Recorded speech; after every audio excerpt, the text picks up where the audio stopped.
Welcome back. We are now to the derivatives of trigonometric functions. And before we start that, we need to come up with a rule. Our first rule is that the limit as x approaches 0 of sine x over x is 1.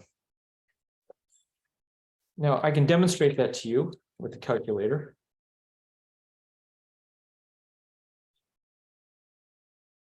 Here we are. And I'm going to go y equals. Now, I need to be in radian mode, so I'm going to double check that. I'm in radian mode. So I'm going to go y equals sine x. Make sure you close that parenthesis, divided by x.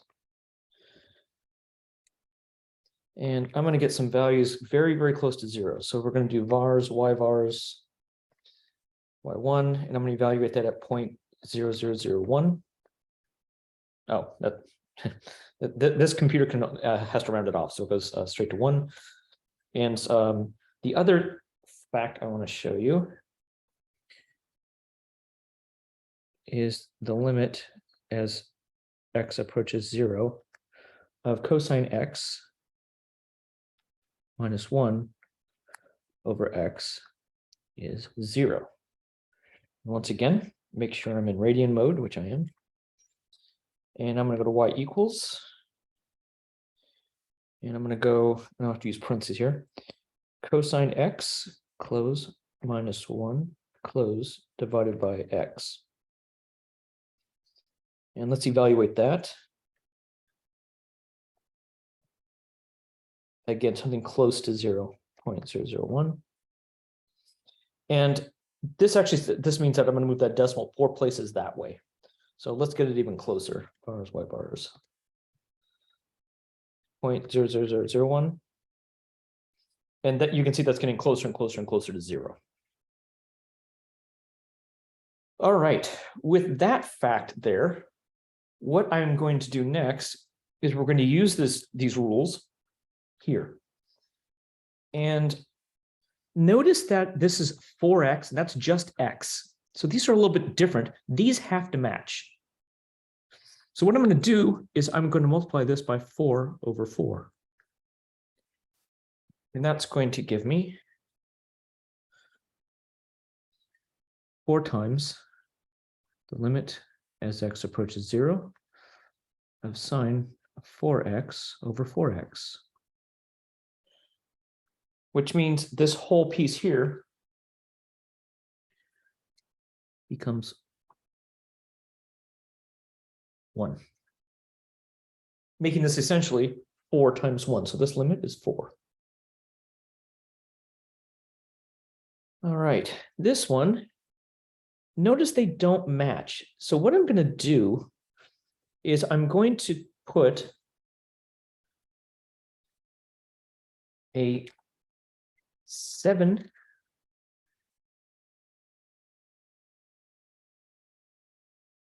over 4. And what that's going to do, and this is also going to be a 4 over 7, and I'm just going to use these however I need to use these. So what's going to happen is this 4 reduces there, and this 7 gets to come over here.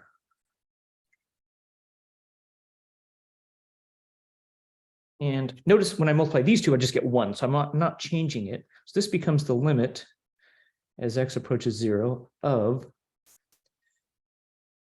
sine 7x over 7x times 7 over 4. And once again, this whole piece here becomes a 1. So this limit is 7 over 4.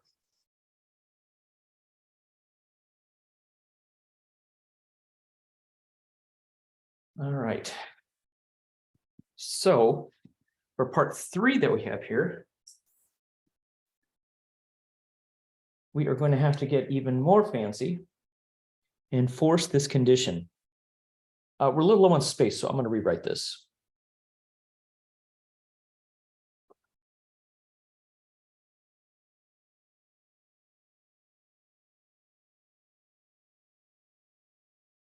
Sine of 3x over sine of 5x.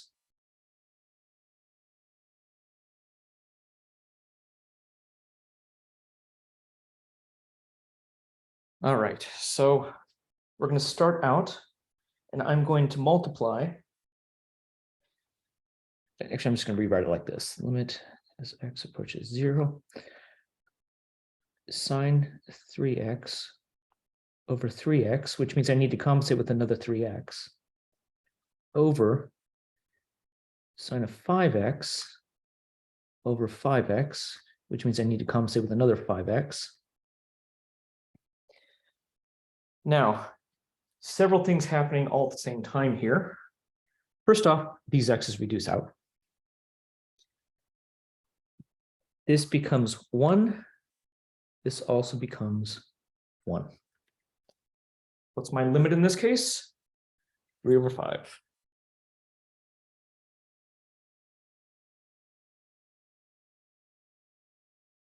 That was part 3. Just ran out of space on the front one. Part 4 is the limit as x approaches 0 of the tangent of 2x over x. Okay. So we're going to go ahead and rewrite this like this.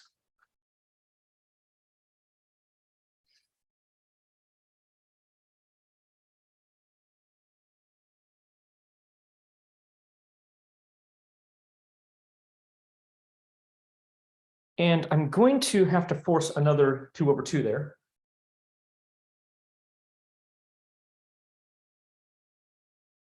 And then I'm going to have to rewrite the whole thing like this.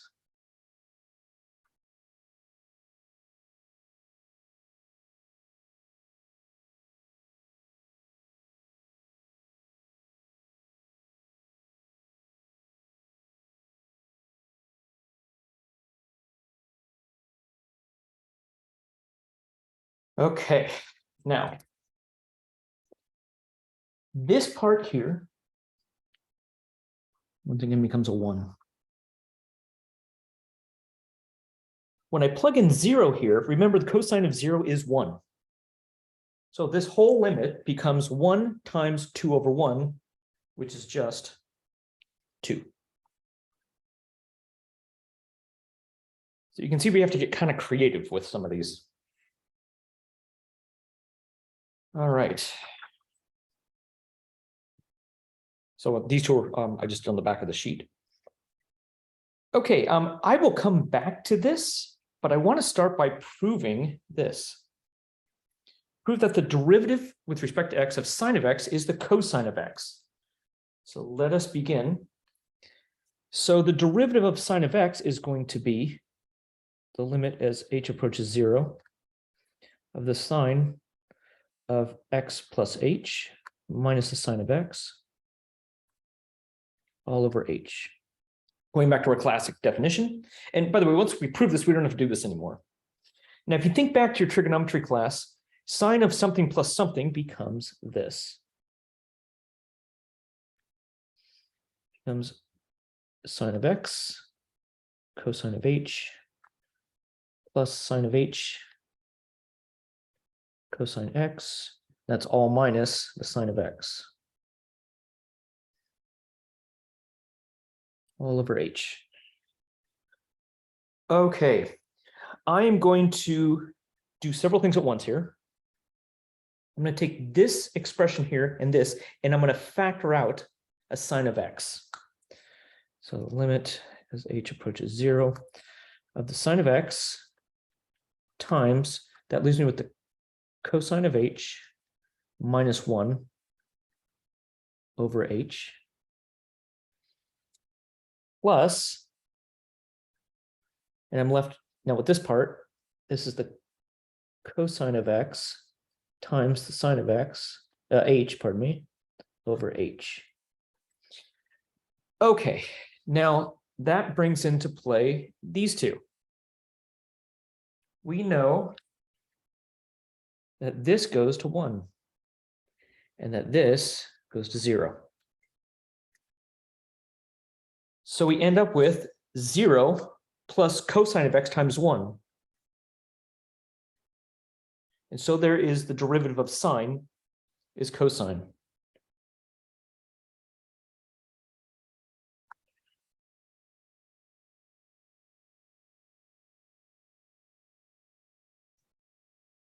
Now I could do it again, the derivative of cosine to find what the derivative of cosine, but I'm just going to give that one to you because the proof is very similar to what we just did here.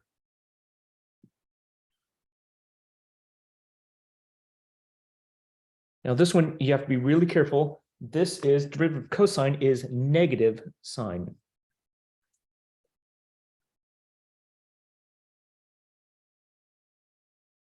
You will need to know these for sure. Actually, we're going to do all 6 trig functions here in a minute. All right, so let's use our new knowledge.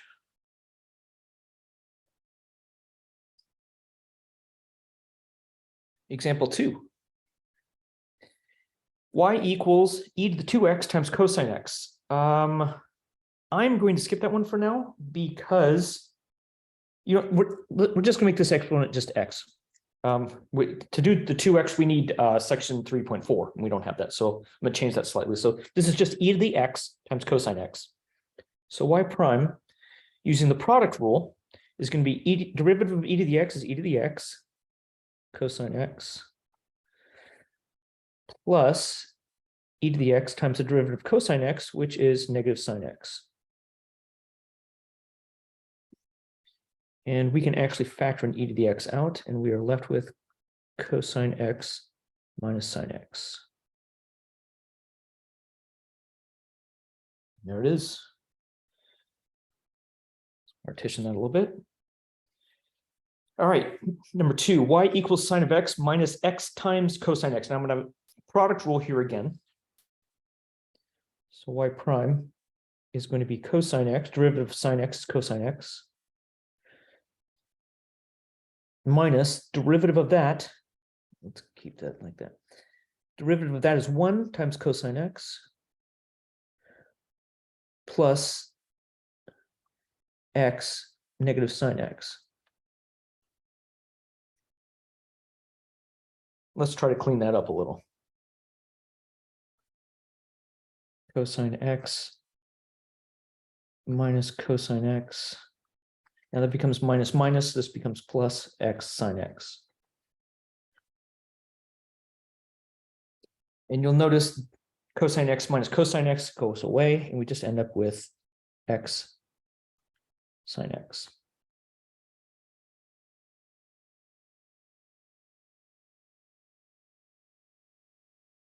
And lastly, we have to do quotient rule here. This is going to get a little messy. So y prime is going to be derivative of the numerator, which is cosine x. Remember, derivative of 1 is 0. Times the denominator, which is 1 minus sine x, minus the derivative of the denominator. Now that's going to be negative cosine, pardon me, times the numerator, 1 plus sine x. Ooh, let's definitely clean that up a little.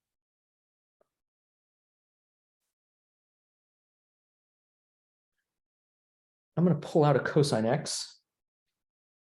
That's going to leave us with inside 1 minus sine x, all over 1 minus sine x squared. All right, that's going to be sine x. That becomes plus 1 plus sine x.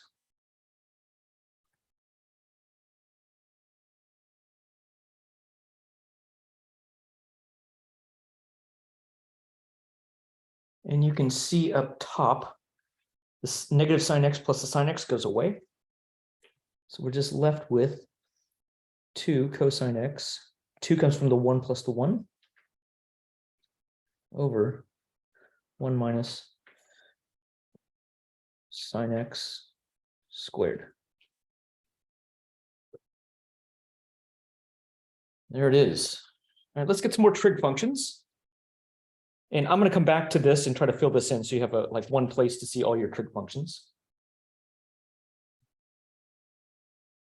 So let's find the derivative of tangent of x.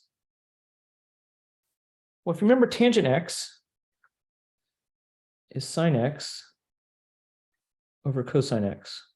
And we're going to apply quotient rule.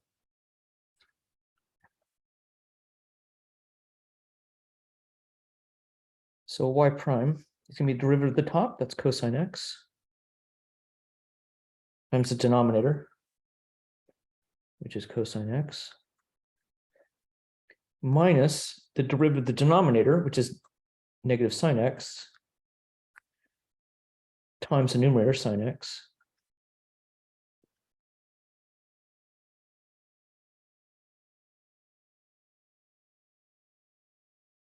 all over cosine squared x. And up top, you'll notice I get cosine squared x plus sine squared x.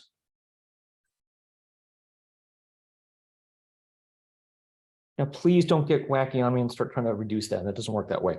But what we are going to see is that cosine squared x plus sine squared x is just 1.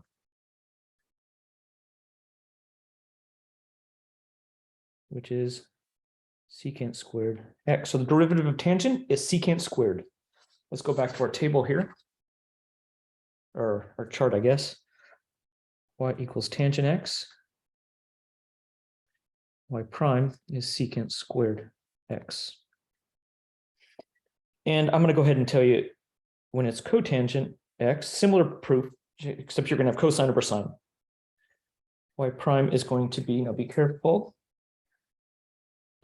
equals negative cosecant squared.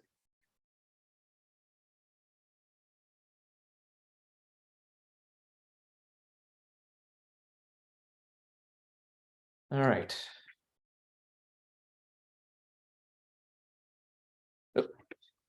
We are to here, number 5. Here we're going to have quotient rule again. Y prime, derivative of the numerator, secant squared, times the denominator, minus derivative of the denominator, that's secant squared, times the numerator, which is tangent x.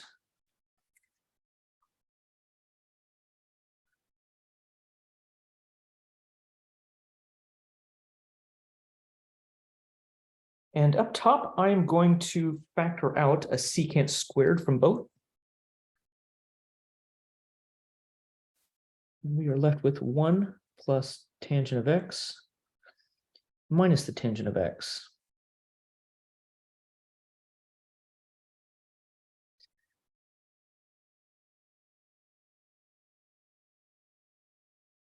And tangent x minus tangent x is 0. So this whole thing just becomes secant squared x over 1 plus the tangent of x.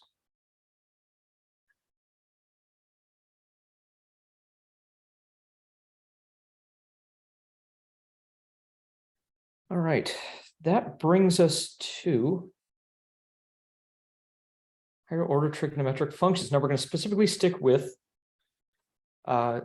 sine and cosine here. So let's just find a few higher derivatives. So if y equals sine x,